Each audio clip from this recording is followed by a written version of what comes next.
8 महीने की गर्भवती बहू रसोई में गिरी तो सास ने ठंडे स्वर में कहा, ये तो खुद फिसली है। लेकिन दरवाजे पर खड़े पति ने भीगा फर्श, टूटा भरोसा और छिपा हुआ सच एक साथ देख लिया। उस समय छाया 8 महीने की गर्भवती थी। पेट इतना भारी हो चुका था कि बिस्तर से उठना भी किसी पहाड़ को धक्का देने जैसा लगता था।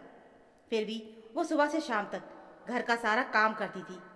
पैरों में सूजन, पीठ में जलन, कमर में खिंचाव, चक्कर, घुटन, सब कुछ उसके शरीर में एक साथ बच गया था। लेकिन उस बड़े पुराने घर में उसकी तकलीफ किसी को दिखाई नहीं देती थी। वहाँ सिर्फ एक बात मायने रखती थी, सास की इच्छा। ये घर राजस्थान के अजमेर के पास एक पुराने मोहल्ले में था, जहाँ लोग एक दूसरे को नाम से जानते थे। लेकिन किसी के घर की असली दीवारों के भीतर क्या चल रहा है, ये कोई नहीं जानता था। घर पीढ़ियों पुराना था। आंगन में तुलसी चौरा, दीवारों पर हल्का उखड़ा हुआ चूना, लकड़ी के भारी दरवाजे और भीतर हर चीज पर परिवार की पुरानी प्रतिष्ठा का बोझ।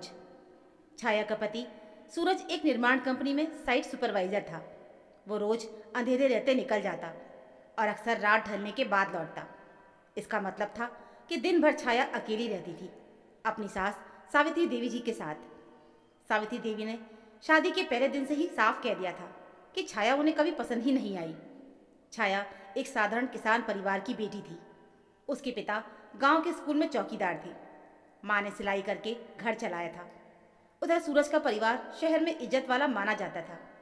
सावित्री देवी को लगता था कि छाया ने उनके बेटे को अपने भोलेपन और गर्व के सहारे बांध लिया है। वो ये बात सूरज के सामने कभी नहीं कहती थी, मगर जैसे ही घर में दोनों औरतें अकेली होती, उनके शब्द जहर की तरह टपकते थे। वो छाया को कभी बहू नहीं कहती थी, सिर्फ लड़की कहती थी। कभी परजीवी, कभी अपशकुनी, कभी निकम्मी। छाया कई बार थककर कुर्सी पर 2 मिनट बैठ जाती तो सावित्री देवी चीख उठती, माँ बनने से कोई रानी नहीं बन जाता। घर में खा रही हो तो काम भी करोगी। छाया सब कुछ चुपचाप सहती रहती। उसे लगता था कि बच्चा जन्म लेने के बाद शायद सब कुछ बदल जाएगा। शायद दादी बनने की खबर सावित्री देवी के भीतर कुछ नरम कर दे। शायद सूरज सच जान पाए। शायद घर सचमुच का घर बन जाए। यही शायद उसे हर दिन टूटने से बचाता था। उस दोपहर सूरज अभी काम पर था।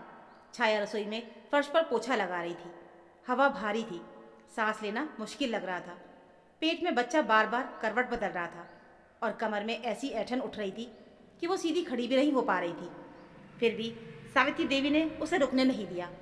उन्होंने सुबह ही ताना मारा था, मेरे जमाने में औरतें खेत भी संभालती थी, बच्चा भी जनती थी और रोती नहीं थी।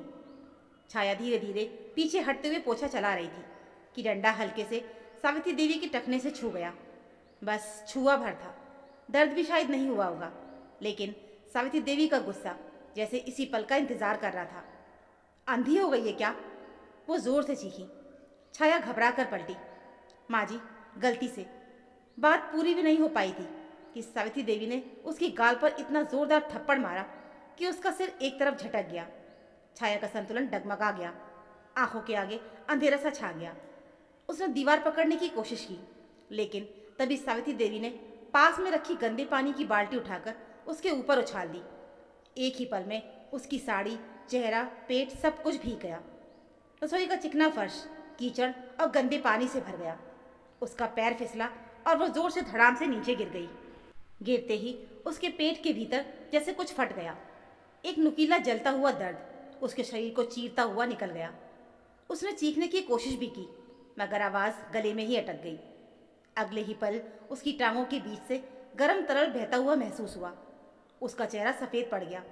उसे समझने में एक क्षण भी नहीं लगा कि उसकी थैली फट चुकी थी।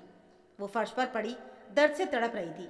आंखों से आंसू बह रहे थे और उसके सामने सावित्री देवी खड़ी थी, बिना घबराहट, बिना पछतावे, बिना एक कदम आगे बढ़ाए। उल्टा उनके चेहरे पर घृणा थी। नाटक बंद कर, उन्होंने कहा। हर बात में दया चाहिए तुझे। उसी क्षण मुख्य दरवाज़ा खुला और सूरज अंदर आया और रसोई के बाहर कदम रखते ही ठिठक गया। उसकी पत्नी फर्श पर पड़ी थी, भीगी हुई, कांपती हुई और दर्द से कराती हुई। पास में गिरी बाल्टी, पोछा, गंदा पानी और उसके चेहरे पर ताज़ा उभरा लाल थप्पड़ का निशान। और अगले ही पल जो होने वाला था उस पर यकीन करना नामुमकिन था। सूरज कुछ सेकंड तक वहीं जड़ सा हो गया। मगर वो कुछ सेकंड छाया को पूरी उम्र जैसे लगे। फिर उसके अंदर जैसे कुछ टूट सा गया। वो दौड़कर छाया के पास घुटनों के बल बैठ गया। उसने दोनों हाथों से उसका चेहरा थामा। उसकी उंगलियां कांप रही थी। छाया, छाया, आंखें खोलो। छाया ने होठ हिलाए। मुश्किल से उसने आवाज़ निकाली, बच्चा, सूरज बच्चा। सूरज की नज़र नीचे गई। भीगे कपड़े, फर्श पर फैला पानी और उसके बीच बहता हुआ वो तरल देखकर उसके चेहरे का रंग ही उड़ गया। उसने तुरंत मोबाइल निकाला, एम्बुलेंस को फ़ोन किया, पता बताया, बार बार यही कहा कि उसकी पत्नी 8 महीने की गर्भवती है और गिर गई है।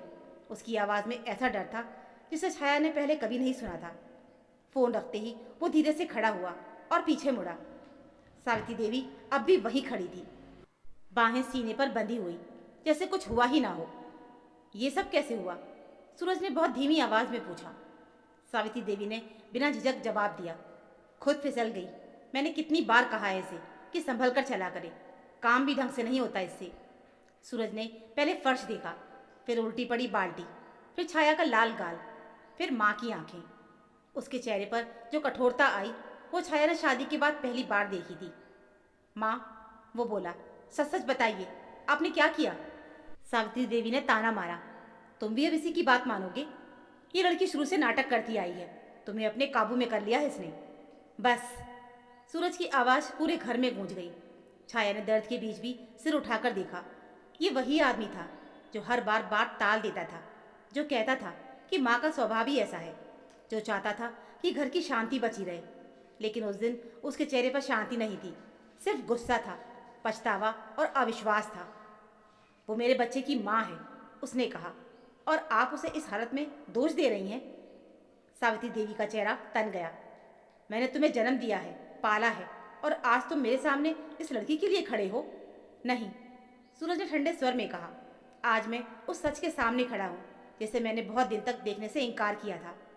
इतने में एम्बुलेंस का सायरन गली में गूंज उठा। पड़ोसी दरवाजों से झांकने लगे। पैरामेडिक्स अंदर आए और छाया को स्ट्रेचर पर रखा। वो हर संकुचन के साथ चीख उठती थी। सूरज ने उसका हाथ कसकर पकड़ा। वो साथ चलना चाहता था, जैसे उसे छोड़ने से सब खत्म हो जाएगा। अस्पताल पहुंचते ही डॉक्टर उसे ले गए। 32 हफ्ते, एक डॉक्टर ने तेजी से कहा। मॉनिटर लगाइए, तुरंत तैयारी कीजिए। सूरज को बाहर रोक दिया गया। दरवाज़ा बंद होने से पहले छाया ने बस एक बार उसे देखा। उसकी आंखों में डर था, सूरज की आंखों में बिनती। घंटों जैसे किसी अंधेरी सुरंग में बीते। सूरज कभी बैठता तो कभी उठता, कभी फ़ोन को मुट्ठी में दबाता, कभी माथा पकड़कर दीवार से लग जाता। उसी इंतज़ार में उसे पहली बार याद आया कि छाया ने कितनी बार बातों बातों में उसे संकेत दिए थे। कितनी बार उसने कहा था कि माँ उसे आराम नहीं करने देती। कितनी बार वो रात में चुपचाप रोई थी। कितनी बार उसके गालों पर थकान से ज़्यादा अपमान दिखा था, और वो हर बार काम, तनाव, घर, जिम्मेदारियों का बहाना बनाकर निकल गया था। उसे लगा अगर आज कुछ हो गया तो वो खुद को कभी माफ़ नहीं कर पाएगा। आखिरकार प्रसव कक्ष में एक हल्की, बहुत हल्की रोने की आवाज़ आई। सूरज का दिल जैसे धड़कना ही भूल गया। कुछ देर के बाद डॉक्टर बाहर आई। चेहरा थका हुआ था, पर आंखों में नरमी थी। बच्ची हुई है, उन्होंने कहा। समय से पहले जन्म हुआ है, इसलिए कुछ दिन निगरानी में ही रखना होगा, लेकिन अभी वो जीवित है और स्थिर है। सूरज वही कुर्सी पर बैठ गया। उसके दोनों हाथ चेहरे पे चले गए। वो रो रहा था, बिना आवाज़ की, जैसे अंदर जमा हुआ सारा बोझ एक साथ बाहर आ गया हो। जब उसे छाया से मिलने दिया गया, वो बिस्तर पर बहुत कमज़ोर पड़ी थी। चेहरे पर पीलापन, आंखों के नीचे गहरे साए, होठ सूखे हुए। फिर भी जैसे ही उसने सूरज को देखा, उसकी आंखों में एक सवाल आया, बच्ची? सूरज उसके पास बैठ गया, उसकी उंगलियां पकड़ ली, माथा उसके हाथ पे रख दिया। मुझे माफ़ कर दो, उसने फुसफुसा कर कहा। मैंने देखा नहीं, मैंने समझा नहीं, मैंने तुम्हें अकेला छोड़ दिया था।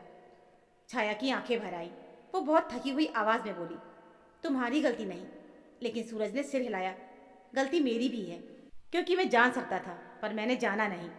कुछ देर के बाद नर्स एक छोटी सी बच्ची को पारदर्शी वार्वर में लेकर आई। वो बहुत नन्ही थी, जैसे हथेलियों में ही समा जाए। आंखें बंद, सांस हल्की, उंगलियां इतनी पतली कि छूने से भी डर लगे। छाया की आंखों से आंसू बहने लगे। सूरज उसे देखता ही रह गया, जैसे पहली बार उसे अपने जीवन का असली अर्थ दिखा हो। इसका नाम राधा होगा, उसने कहा।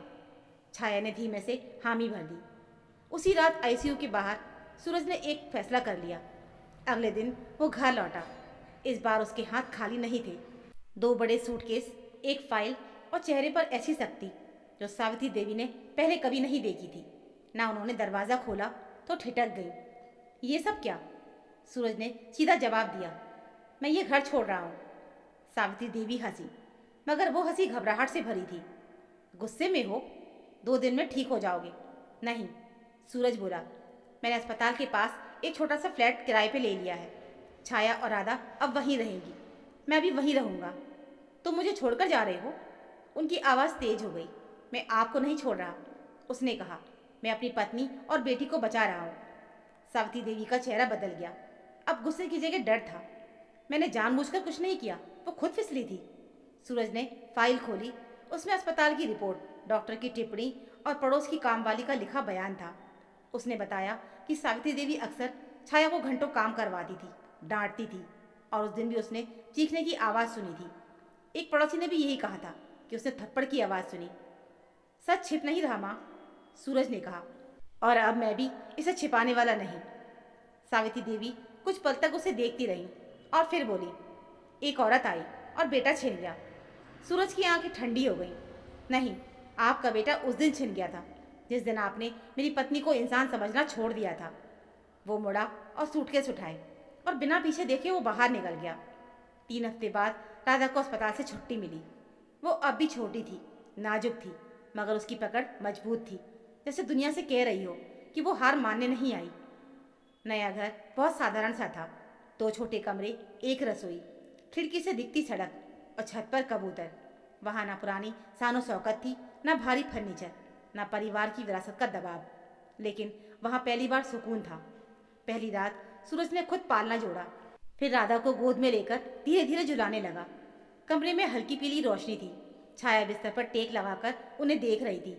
उसके चेहरे पर अभी भी दर्द के निशान थे, मगर दिल में पहली बार डर से ज़्यादा राहत थी।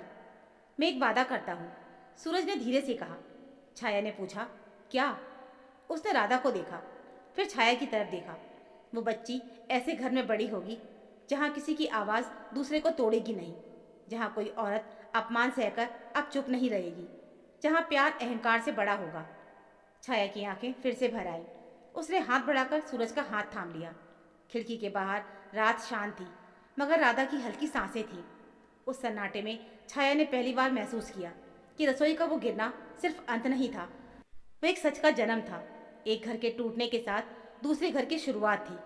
जिस हादसे ने उसकी दुनिया छीन लेने की कोशिश की थी, उसी ने उसे एक नई दुनिया दे दी, छोटी सी, साधारण, मगर सुरक्षित। और कई बार जिंदगी इसी तरह न्याय करती है, पहले सब कुछ गिराकर फिर वहीं से नया आसमान खड़ा करके। तो दोस्तों, ये थी हमारी आज की कहानी। उम्मीद है आपको ये कहानी ज़रूर पसंद आई होगी। इस कहानी को लेकर आपकी क्या राय है, हमें कमेंट में ज़रूर बताइएगा। तो मिलते हैं फिर एक और नई कहानी के साथ। तब तक के लिए धन्यवाद।